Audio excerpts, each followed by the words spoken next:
दोस्तों, उपराष्ट्रपति चुनाव से पहले बहुत बड़ी खबर निकलकर सामने आ रही है। मोहन भागवत और वसुंधरा राजे के बीच जोधपुर में मुलाकात हुई है। कहा जा रहा है बीजेपी में एक बहुत बड़ा पद खाली है जिस पर गुजरात लॉबी अपने आदमी को बैठाना चाहती थी, लेकिन क्या इस मुलाकात से वसुंधरा राजे लीडिंग पोजीशन में आ जाएंगी? ये सब जो मायने हम समझेंगे। भरत जी, आखिर इस मुलाकात के क्या कुछ मायने निकलकर सामने आ रहे हैं? महिमा जी, इस बड़े पद का नाम है भारतीय जनता पार्टी का राष्ट्रीय अध्यक्ष।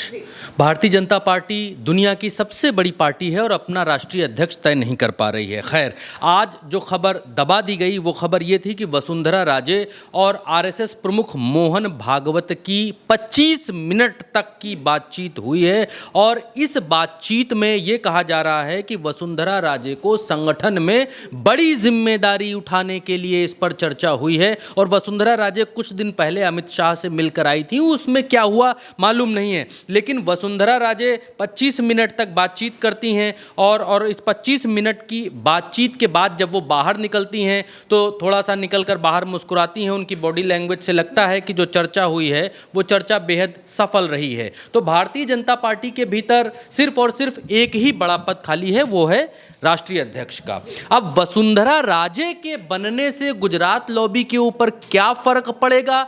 क्या वसुंधरा राजे को अगर लीडिंग पोजीशन मिल जाती है भारतीय जनता पार्टी में तो इससे गुजरात लॉबी क्या कमज़ोर होगी तो कितनी होगी? बात उस पर आकर अटक गई है।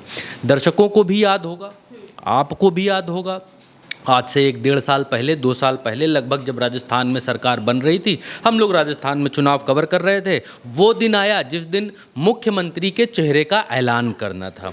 उस दिन मंच पर सारे नेता लोग बैठे हुए थे। वसुंधरा राजे को बुलाया गया और वसुंधरा राजे को एक पर्ची दी गई। बोला गया कि इसमें जो नाम लिखा है वो पढ़कर बताइए। वसुंधरा राजे ने वो पर्ची खोली और पर्ची खोलते ही उनके चेहरे के भाव बदल गए, हक्का बक्का रह गई वो।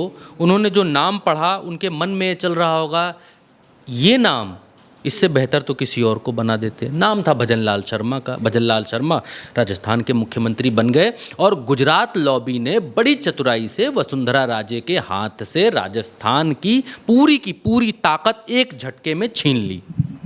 वसुंधरा राजे एक झटके में पैदल हो गई। उससे पहले टिकट ना देकर के बहुत सारे ड्रामे हुए राजस्थान के भीतर, लेकिन अब वसुंधरा राजे का कद आरएसएस बढ़ाना चाहती है। एक चीज़ पर आप गौर करिएगा, आरएसएस के प्रमुख मोहन भागवत ने कुछ दिन पहले अभी कहा था कि 75 साल के होने के बाद किसी नए व्यक्ति को आने का अवसर देना चाहिए। उनका कहने का मतलब था कि नरेंद्र मोदी 75 साल के हो जाएं तो फिर उनको गद्दी छोड़ देनी चाहिए, किसी और को बनने देना चाहिए। किसी और के पास अलग विजन होगा, अलग थिंकिंग होगी, अलग सोच होगी, अलग काम करने का तरीका होगा। हो सकता है वो देश को नरेंद्र मोदी जहाँ तक लाए 11 साल में, हो सकता है वो उससे आगे अलग नई दिशा के थ्रू लेकर के जाए, नई संभावनाएं देश के लिए खुलें। मोहन भागवत ने ये बात कह तो दी।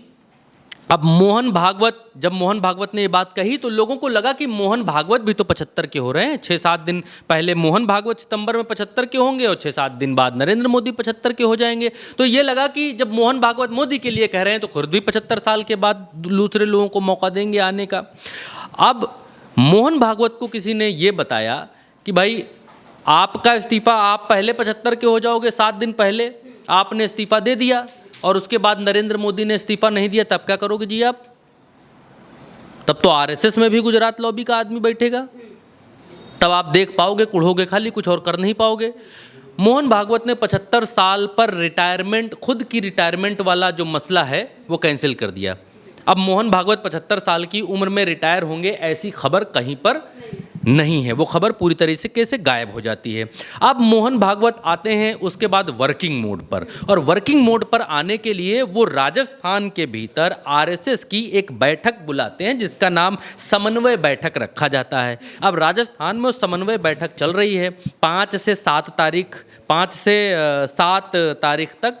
ये जो 5 से 7 दिन तक लगभग ये बैठक चलनी है, ये बैठक चलेगी। अब इस बैठक में वसुंधरा राजे को वहाँ पर बुलाया गया। वसुंधरा राजे आई, बातचीत हुई और इस बातचीत में कहा गया संगठन को मजबूत करने के लिए चर्चा की गई। आरएसएस कभी कभी कहता है कि हमारा भारतीय जनता पार्टी में जो कुछ नहीं है वो अपना चुनेंगे, अपना खुद देखेंगे, हम लोग तो सांस्कृतिक संगठन हैं। जब आरएसएस का हाथ नहीं है, कुछ है नहीं, तो वसुंधरा राजे से किस बात पर चर्चा है?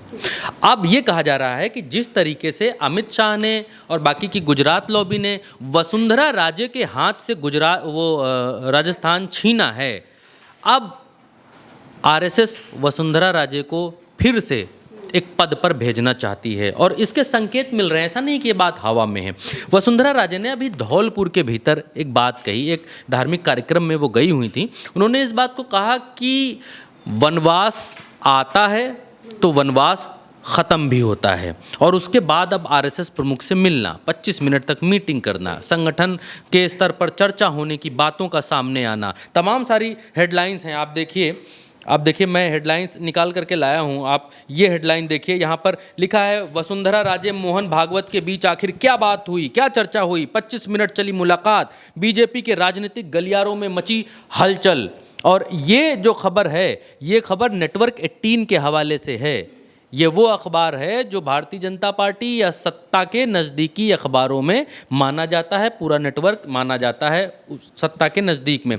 अब ये अंदर ये बात को लिखता है कि पूर्व सीएम वसुंधरा राजे ने जोधपुर में आरएसएस सरसंघचालक मोहन भागवत से मुलाकात की है। जोधपुर में दोनों के बीच मुलाकात करीब 25 मिनट तक चली है। दोनों के बीच की बातचीत का ब्यौरा अभी तक नहीं आया है, लेकिन इस मुलाकात के बाद राजनीतिक गलियारों में चर्चा का दौर बहुत बड़ा शुरू हो गया है। बीजेपी सूत्रों की माने तो सूबे में फिलहाल भाजपा संगठन में बदलाव को लेकर चर्चा चल रही है। माना जा रहा है कि दोनों के बीच इस पर चर्चा हुई है। राजे और भागवत की इस मुलाकात के राजनीति के जानकार कई मायने निकाल रहे हैं। एक धड़ा है जो ये मायने निकाल रहा है कि हो सकता है भजनलाल को बदल दिया जाए, हो सकता है राजस्थान का सीएम बदल दिया जाए, क्योंकि भजनलाल के संभाले संभल रहा राजस्थान।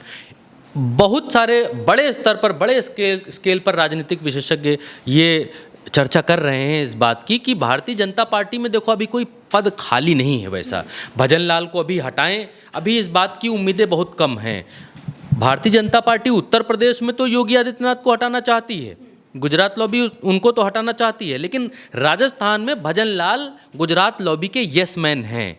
तो सरकार चाहे जितनी खटारा चले, चाहे जितनी खट्टर चले, गुजरात लॉबी को इससे फ़र्क नहीं पड़ता है। उनको फ़र्क इससे पड़ता है कि कौन यस मैन है।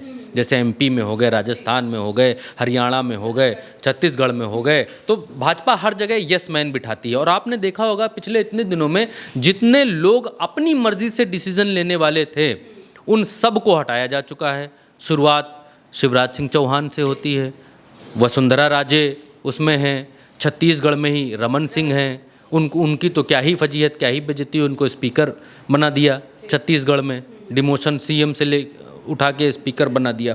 तो इस तरह तो वसुंधरा राजे अगर मान लीजिए भारतीय जनता पार्टी में राष्ट्रीय अध्यक्ष बनती हैं, तो वो अपनी उस फजीहत और बेइज्जती का बदला ले सकती हैं, उस खेल को पलट सकती हैं जो चक्रव्यूह उनके साथ रचा गया, उनके हाथ में पर्ची थमाकर, उनका राजनीतिक करियर राजस्थान के भीतर तबाह करके। अगर वो भारतीय जनता पार्टी की राष्ट्रीय अध्यक्ष बनती हैं तो वसुंधरा राजे एक मजबूत लेडी हैं।